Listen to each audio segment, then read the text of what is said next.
All right, folks, in this video, we're going to talk about what momentum conservation is and also talk about situations in which you would apply momentum conservation. Next video is going to be examples. So our definition of momentum conservation is the total linear momentum of a closed system remains constant. I haven't used the word linear yet in this unit, but we talk about linear momentum as the kind of we talked about translational kinetic energy in the last unit, moving from place to place. Linear momentum is the same because objects can like move from place to place, but they can also rotate and vibrate. We have to kind of separate the ways we talk about things. So momentum conservation for this unit is all about linear momentum. And it's again like the place-to-place motion of objects. And things can move in a straight line in 3 dimensions. And so the total linear momentum in the horizontal direction, the vertical direction, and the forward and backward direction are all constant if you have a closed system. We have talked about closed and open systems before. So a closed system has a net force of zero if you consider the entire system. So, see the previous video for the truck and car example for what we mean by the system. And what the consequence of that is any impulse that any object feels is an internal force to the system. And so like if we went back to the car and the truck, if we just considered the car, then the linear momentum of the car would not be constant because it received an external impulse. But if we consider the truck and the car together, since they exert a force on one another, those forces become part of the system, they cancel to zero, and we have the total linear momentum remains constant for that system.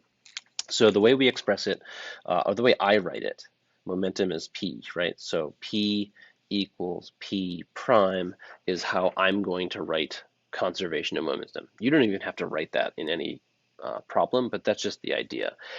This meaning the total momentum before something happens, and then P prime being like the total momentum afterwards.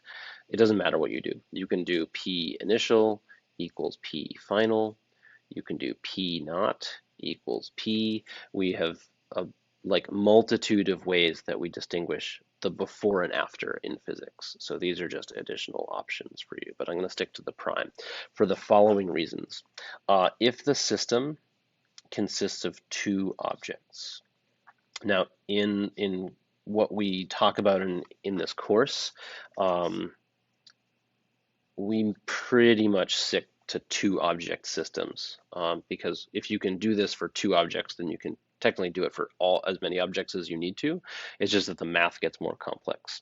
So for a 2 object system, that would be, let's call them M1 and M2. So any 2 objects that have some sort of interaction where they exchange a force with one another, we can expand on this and write a very similar equation to the end of the last video. So object 1 has a mass and an initial velocity. Object 2 has a mass and an initial velocity. If I add those 2 things together, this is the total momentum of the system before something happens. Then they have an interaction, and by interaction, I mean they collide usually. And the masses stay the same, but the velocities change. And so the reason why I use prime for this is because of the 1s and 2s that I use. You can kind of play with this notation. You can use A and B. You can use V naught and V initial, V final. But the reason I like using prime for this is so that there's only really ever one subscript for a velocity, and that prime tells me whether it's the initial or final. It's really up to you how you write these symbols. This is just my system. And so, we're focusing on 2 object systems. And so the real point of this video is to kind of declare to you the types of interactions for which conservation of momentum is important. And there's basically like 3 categories. And so hopefully you'll get a chance to see them in the lab when you come into school. But again, there's 3 types of interactions. The first type of interaction is referred to as an explosion. It is not necessarily a literal explosion, although momentum is conserved during an actual explosion. And so we can talk about that in a minute. So to be considered an explosion, you have to have some number of objects, so a collection of objects,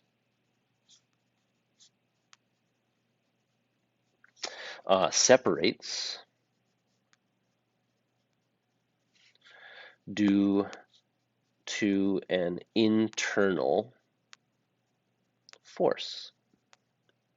And so, let's start by talking about an actual explosion. If you have like, let's say like a cartoon bomb, right? It's like a big sphere with a fuse on it.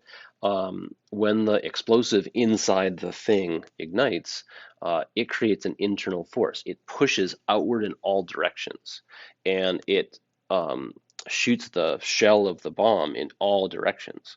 Well, the total momentum has to stay the same because that force literally came from the inside of the bomb. So it's, pieces of shrapnel are shooting out in all directions. However much momentum there is to the right, there has to be the same amount of momentum to the left. And so what's interesting about most explosions is that the initial momentum is zero. Like if the bomb's just sitting there, it has no momentum because it's not moving. After the explosion, all of the pieces are moving, but the total momentum of all the pieces has to still be zero. Um, but what you want to understand, I think, is how to manipulate this equation to work with this. So if it's a collection of objects, then if they are like literally part of one another, then they have to have the same velocity. So again, we'll consider like a system of two objects. Those two objects are going to start connected to one another, meaning they are going to have the same initial velocity. But then once the explosion happens, they are now going to have unique velocities. So if it's a bomb, right? Even if it's a bomb that's something that gets thrown and then explodes, like you can even think of like throwing a water balloon.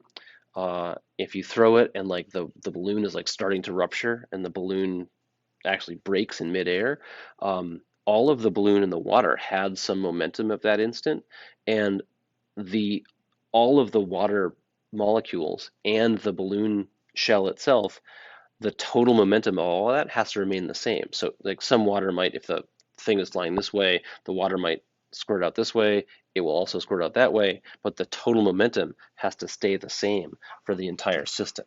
So in like a common explosion, this is zero. In a more complex scenario, this can be any number. It can be up, down, forward, backward, anywhere. And so there's some initial velocity that defines the initial momentum of the system, and then that momentum has to stay the same. Another thing that can happen is most of you have seen the plunger carts in the room. If we put two carts together where the plunger is facing the other cart and we hit the plunger, the cars will move out in opposite directions. If they start at rest, then the total momentum is zero. That means that one of the carts will have a positive momentum and the other one has to have a negative momentum so that they can add up to zero. So an explosion is kind of the first type of interaction that we talk about, and I hope to like show you examples of that. The next two go together. And so we have an elastic collision. Elastic collisions are fictitious, but they are very informative, and things can be approximately elastic. So in an elastic collision, objects bounce off one another. Now that's it. So anytime anything bounces, you have an elastic collision. Elastic collisions, again, are not real.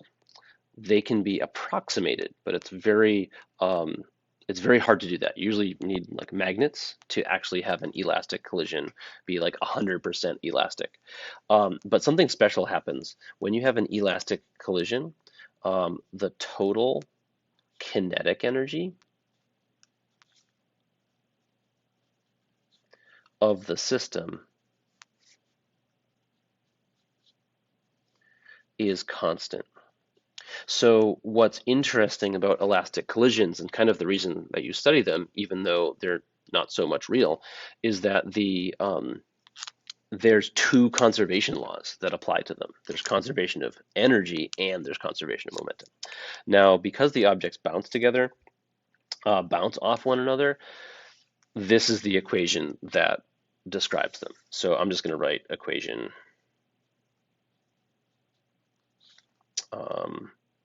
with m1, v1, etc. above. That it's the same equation that I wrote. The idea behind bouncing is if the objects are going to bounce off one another, they are going to have to start with different velocities. So they will each have their own unique velocity at the beginning of the event. Once they bounce off one another, since they bounce off one another, they're no longer in contact, and they also have to be moving at different velocities. So these two velocities are different, and these two velocities are different. There can be some coincidence where like one of the velocities here is the same number as the velocity here, but it's very unlikely.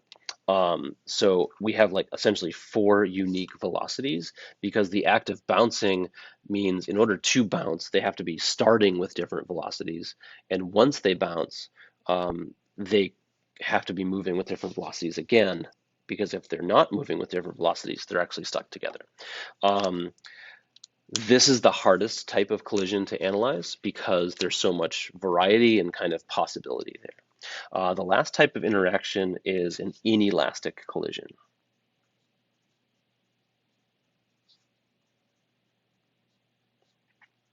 Inelastic collisions, again, like these are two ends of a spectrum or a continuum, basically. Elastic collisions are the totally bouncy ones. An inelastic collision is one in which objects stick together. Now, again, there is this like continuum of elasticity. So I will just kind of make a note of that. There's a continuum, meaning most collisions, pretty much all collisions, are neither elastic or inelastic. They are some percentage of elastic and inelastic. It's very rare to have a situation where the objects like totally stick together in the most perfect way. And it's impossible to have a situation where the objects bounce off one another in a totally perfect way. Most collisions fall somewhere in the middle. But the math for inelastic collisions is much more accurate for reality than the math for elastic collisions. So objects stick together.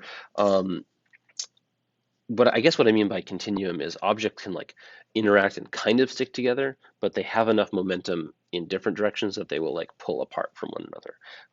It's harder to get objects to get just kind of like purely stick together.